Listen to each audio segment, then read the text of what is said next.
David Lean's film adaptation of E.M. Forster's A Passage to India is an ambitious documentary of India itself that's wrapped attractively in a fictional storyline.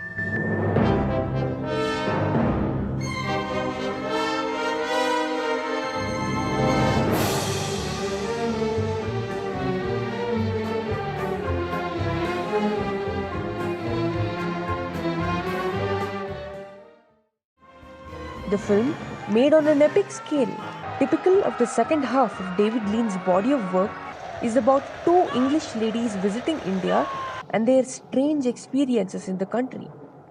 The story goes through a roller coaster of genuine friendships, psychological dilemmas, false accusations, violent protest, and finally concludes in a traditional ending where the characters come together, either forgiving or choosing to forget what happened. But despite this ending, there was something inexplicable about the film that left me undecided and confused about my experience of it. Did I like it? Could I make sense of it? This feeling could be due to a few unresolved undertones in the nature of some characters and in the nature of the country. For example, what do the Marabar Caves stand for? How do they interact with the characters? Also, it is obvious Professor Godbole knows more about Mrs. Moore than anybody in the film, or even us. But how he does remains a mystery. Hooked on such undefinable moments, I rewatched the film to make sense of them. But the deeper I dug, the more chaotic it appeared, as if it was no mystery at all, but only a meaningless mix. And it was nothing short of appalling to see online commentary of the film sounding shallow and judgmental, as it was obvious there was more to this film than what met the eye. For example, the gentle Mrs. Moore is attracted to and visibly upset at a set of tombstones she comes across during her visit to the church.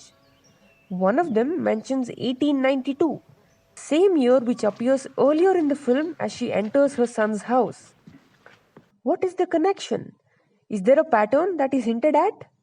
As such puzzles confused me and seemed to have no answer at all, it made me kill my curiosity multiple times.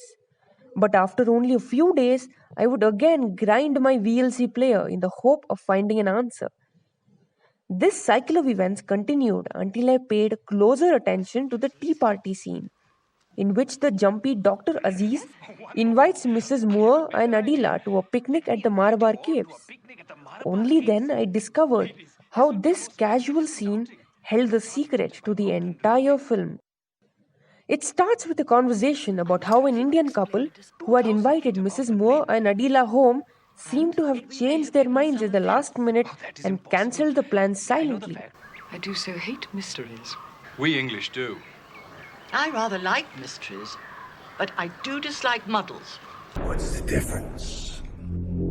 A muddle refers to a meaningless mess, while a mystery, though also suggests confusion, has a fundamental purpose or a mystical plan.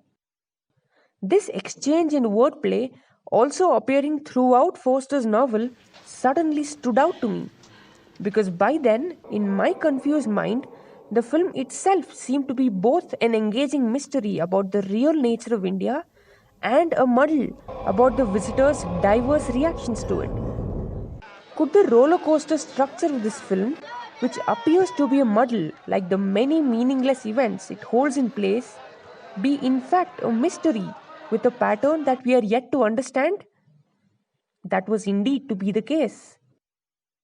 Many in the mainstream media argue that the film is remarkably faithful to the novel. But I don't think so. E.M. Forster's novel, his last work, stretches on a larger canvas. The book explores a range of themes and holds between its covers imperial and post-colonial discourses. David Lean, who had been wanting to make a film of the novel since 1960 but could only finish in 1984, had both analyzed the book and reviewed its theatrical adaptation by Santha Rama Rau. Dissatisfied with the thespian's script, he spent 9 months to draw the script himself. to be able to show the essence of a mysterious country that both interested and eluded the uninformed foreign visitor. However, David Lean understood the limitations of the cinematic medium when it came to telling a novelistic story of such depth and variety. So he instead decided to focus his lens on only a few but most important themes of Forster's text, while following its plot skeleton almost faithfully. The tea party scene we were talking about gives us another clue by its end. In simple terms, Miss Quested, life is a wheel with many spokes, a continuous cycle of life, birth, death, and rebirth, until we attain nirvana. It is interesting to note that this description of a Hindu philosophy does not take place in the novel, nor is it mentioned in the play. David Lean has clearly added it to the script. But why? Every cinematic world is created from scratch, and therefore, every detail that a good filmmaker chooses to include is intended to either add meaning to the story or convey an essential information to understand that story. So, if David Lean has added this line of dialogue, what does it signify? To understand if reincarnation is an important theme in this film, let us list down the events of the story on its timeline.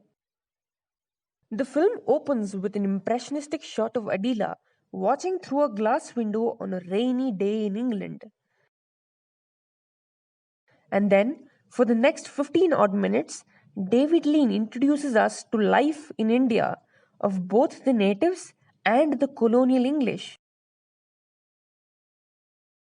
Until the moonlit scene where Dr. Aziz comes across Mrs. Moore and the film sets sail. From this moment, through the next 1 hour, friendships are born and strengthened as the main characters come together.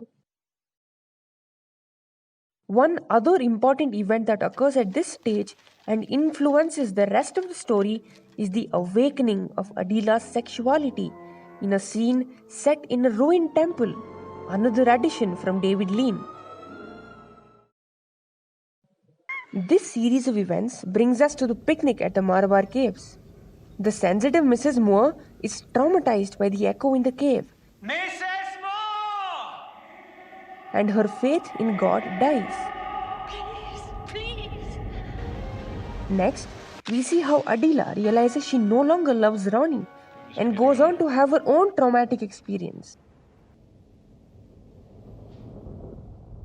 This leads us to the false accusation and a courtroom drama, during which time Mrs. Moore literally dies, and after which Aziz breaks his friendship with Fielding. In the last 10 minutes of the film, we see Dr. Aziz in Kashmir, where Fielding arrives with his pregnant wife to clarify the misunderstanding and once again forge friendship with Aziz. This results in Aziz reconnecting with Adela to thank her and indicate a new beginning. The film ends with an impressionistic shot of Adela staring through a glass window on a rainy day in England, remarkably similar to how the film began. This series of life, birth, death, and rebirth makes the film not linear as it first comes across as, but cyclic as a metaphor for the Indian philosophy of reincarnation. Once we realize this pattern behind the film, it is no wonder why David Lean decided to draw his own script of the novel. He chose to deprioritize its major themes in favor of arguably the strangest philosophy ever believed in by the masses. It is also no wonder why Western film reviewers give a shallow reading of the film, being perplexed by its strange undercurrents. This pattern we have figured out enhances our understanding and appreciation of the film. However, the inexplicable feeling I had when I first watched it is thanks to a few more mysteries we are yet to resolve. In the next episode of our A Passage to India series, we'll address these and also explore visual symbolism and storytelling by the master filmmaker David Lean to understand and appreciate the film better. If you like this video, subscribe to our channel so you don't miss our latest film analysis and commentary. See you soon.